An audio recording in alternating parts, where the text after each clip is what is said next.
Bonjour à tous, bienvenue dans cette nouvelle vidéo. Nous sommes le dimanche 22 mars. Ça fait exactement 8 jours que je suis confinée. Aujourd'hui je vais faire une vidéo un petit peu spéciale. L'idée vient d'une de mes meilleures amies, Camélia. Salut Camélia. Qui est de faire une vidéo de comment je me maquillais avant. Comme ça fait très longtemps que je me maquille et que surtout j'ai beaucoup changé de style de maquillage au cours des années, j'ai décidé de faire plusieurs étapes. J'ai pas traité la période prépa parce que j'estime que c'était pas une période où j'ai vraiment fait quoi que ce soit avec mon maquillage qui pourrait être intéressant. Je me maquillais souvent comme ça, ce qui est un maquillage que je fais encore aujourd'hui souvent quand j'ai pas trop envie de prendre du temps pour me maquiller. En prépa, je préfère me focaliser sur travailler plutôt que de me maquiller magnifiquement bien tous les jours. Après, je me suis maquillée absolument tous les jours de prépa, qu'il pleuve, qu'il vente, qu'il neige, pendant le concours, tous les jours. Because I'm that bitch. Et parce que je suis très insécure. Je vous laisse découvrir mes différents maquillages et découvrir aussi mon passé. J'ai juste quelque chose à adresser, c'est ça, c'est une plaque, je n'y peux rien. Elle va être de plus en plus développée au cours de la vidéo. Là elle est vraiment en full parce que là on est à la fin de tout ce que j'ai déjà filmé. Mais parce que je me maquille, je me démaquille, je me maquille, je me démaquille, du coup voilà. Donc évitez de fixer ça et tout ira bien pour votre vidéo. Bon visionnage. J'ai commencé à me maquiller vers la 5e. Au début de la 5e, mon maquillage phare, c'était un très fin trait d'eyeliner et avec une flic. Mais quand je dis une flic, c'est pas un eyeliner flic comme ça. Non, non, une flic. Pas de sourcils, pas de fard à paupières, mais seulement et uniquement un eyeliner flic. Ensuite, je mettais du mascara à foison. En haut et en bas, mais indifféremment, j'en mettais énormément. Voilà, et comme j'en avais rien à faire de mes sourcils à l'époque, ils étaient souvent très dérangés. Ou genre ils tombaient vers le bas. Maintenant je les coupe et je les épile, donc ça fait pas le même effet. J'en avais plus à l'époque et ils retombaient là. Mais j'avais, enfin sinon ils avaient vraiment une bonne forme et tout, mais bah, en fait je savais pas que c'était une option dans le maquillage. Et j'avais pas l'impression que ça faisait bizarre. Parce que là vraiment je suis au summum de ma beauté, non? Donc ça c'est à peu près la tête que j'avais en 5e, début 5e, donc là vraiment on est sur les débuts de l'expérimentation de l'eyeliner et tout. Avançons dans le temps, et là on va arriver vers la 4e et la 3e. Là, on était sur de l'eyeliner mat, pur et dur. Je ne peux pas vous dire quel eyeliner j'utilisais pour avoir cet effet là, mais vraiment c'était matissime et c'était un peu un bloc. C'est-à-dire que l'effet vraiment allongé, c'était pas ça qu'on cherchait. On cherchait pas ça du tout.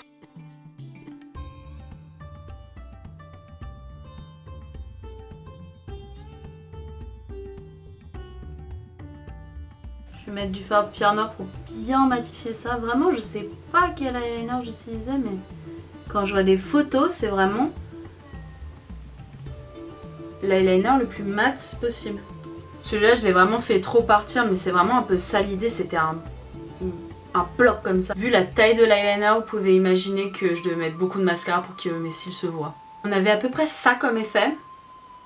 Je sais plus quelle marque c'était, mais l'eyeliner que j'utilisais c'était un embout feutre. Donc vraiment juste, j'appuyais le plus fort possible sur l'embout feutre et ça me faisait un gros trait. En fait je faisais ça vraiment en 5 millisecondes, genre j'appuyais, je faisais un gros trait et après je faisais le petit triangle et je mettais du mascara à foison. Ça me prenait vraiment 5 minutes. C'était pas moche. Ça allait pas très bien avec la forme de mes yeux, mais bon. Et après ça, vers fin 3e, je faisais vraiment l'eyeliner Amy Winehouse. Et j'étais fan.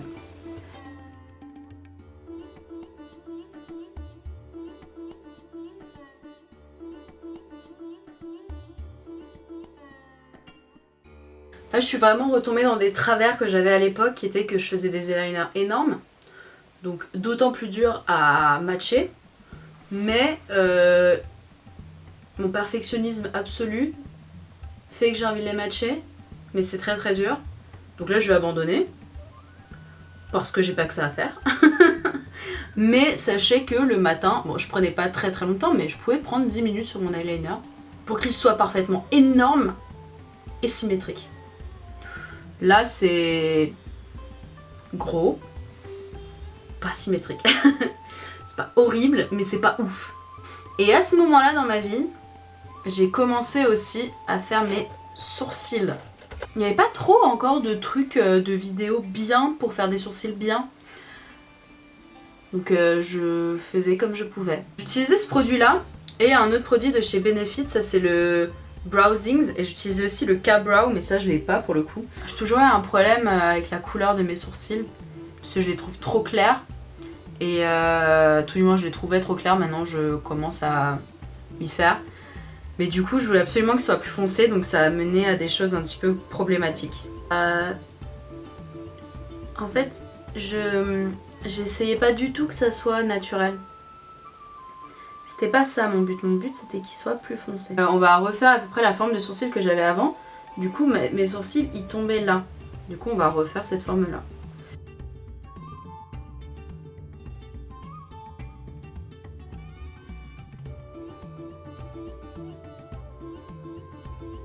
C'est que souvent mon eyeliner allait presque jusqu'à toucher mon sourcil. Vraiment j'avais pas d'entre-deux. C'était soit je venais une journée comme ça, avec rien, soit je venais avec ça. Je mettais énormément de cette poudre là. Genre j'en mettais... J'appliquais comme ça. Et je cherchais pas... Enfin, en fait le but c'était vraiment pas de faire vraiment une forme. Genre souvent ça dépassait, c'était pas propre et tout. Là on est fin 3ème et je vais rentrer au lycée. Premier jour du lycée, j'ai dû arriver à peu près avec un sourcil comme ça. Un eyeliner aussi gros que ça. Et je voulais que ma marque de fabrique ça soit un rouge à lèvres rouge. Je suis arrivée premier jour du lycée, comme ça. Magnifique, la meuf, elle rentre. Et là, la CPE entre dans la classe de seconde. Commence à parler, à dire bienvenue dans ce nouvel établissement, ou alors bienvenue pour le début du lycée, vous allez voir, c'est une nouvelle épreuve. Hein. Elle scanne la salle, elle me voit, elle dit vous là, vous allez aller enlever tout de suite votre rouge à lèvres rouge, ça va pas être possible. Je veux pas vous voir avec un rouge à lèvres comme ça à votre âge. Donc mon rêve d'être la fille au rouge à lèvres rouge, effondré. À cause d'une conservatrice. Bon moi l'histoire j'ai attendu 2 mois et après j'ai recommencé à en mettre. À chaque fois que je la croisais j'étais en mode genre... Je mettais du rouge à lèvres rouge, je mettais du rouge à lèvres marron, je mettais du rouge à lèvres rose, je mettais du rouge à lèvres de toutes les couleurs. Ça m'a jamais empêché de mettre du rouge à lèvres au lycée. Donc là vraiment, première terminale, je sais pas comment, tous les matins je me faisais un eye look incroyable. Des maquillages bleus, des maquillages... un eyeliner énorme, un maquillage rose, un maquillage prune. Je ne sais pas où je trouvais le temps. Parce que je commence à 8h du matin les cours, hein, comme tout le monde. Et je me levais à 6h30. Il me fallait une demi-heure pour y aller, donc j'avais 1 heure pour me préparer. Et pourtant, maquillage de ouf tous les jours. Alors la palette avec laquelle j'avais fait ce maquillage, c'était la Full Spectrum de Urban Decay. Et j'avais utilisé comme couleur principale Minx. La seule chose que je peux reprocher à moi du passé, c'est de vraiment ne pas bien blender. Parce que quand je vois des photos, je trouve ça toujours dommage que je blendais aussi mal. Donc voilà. Donc bon après l'initiative était sympa, hein, un petit maquillage bleu pour un mardi après-midi, tu vois. Et capable. Et franchement, personne ne remettait en cause le fait que je me maquillais autant. Enfin, j'ai pas l'impression quand... J'ai pas l'impression qu'on me disait quoi que ce soit sur mon maquillage. Les profs... Je crois pas qu'ils disaient quoi que ce soit.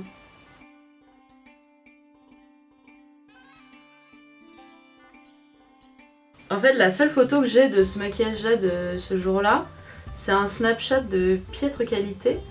Donc ça va pas pouvoir trop m'aider. Yes. On part sur pas du tout la même forme que l'autre côté du coup. Ouais, super. Ce que je peux vous conseiller quand vous travaillez avec des couleurs aussi foncées, c'est vraiment normalement de trouver une couleur plus claire pour pouvoir faire la transition. Là, ça me tenterait bien de mettre un bleu un petit peu plus clair pour pouvoir créer cette transition là, mais comme je sais que je ne la faisais pas à l'époque, j'ai pas envie de ruiner l'effet reproduction.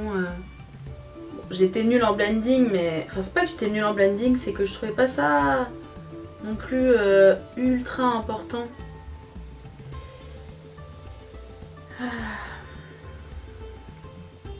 Puis en plus c'est pas comme si cette couleur était simple à blender quoi. Elle ne se diffuse pas du tout. Après, si je me rappelle bien, alors je peux pas vous dire exactement quelle couleur j'avais utilisée sur l'intérieur, mais je crois que je voulais faire l'effet vraiment contraste. Genre super foncé et assez clair sur l'intérieur. Donc on va refaire ça. D'abord je vais prendre le blanc.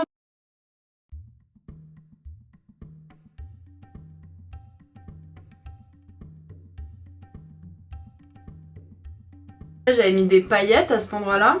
Et j'imagine que ça devait être Vermeer et Primavera de la Moderne Renaissance.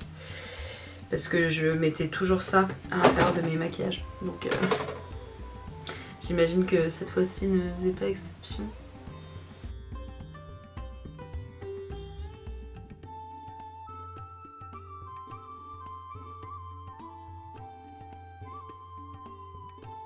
Comme je disais, mes sourcils, je les faisais beaucoup trop foncés. Et je faisais des blocs.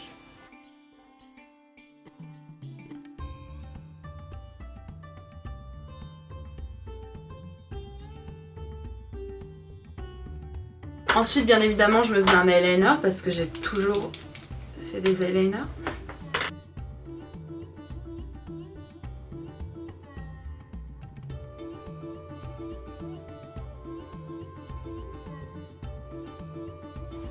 Une des choses que je faisais mal au lycée, c'est que je faisais mon eyeliner un peu trop incurvé.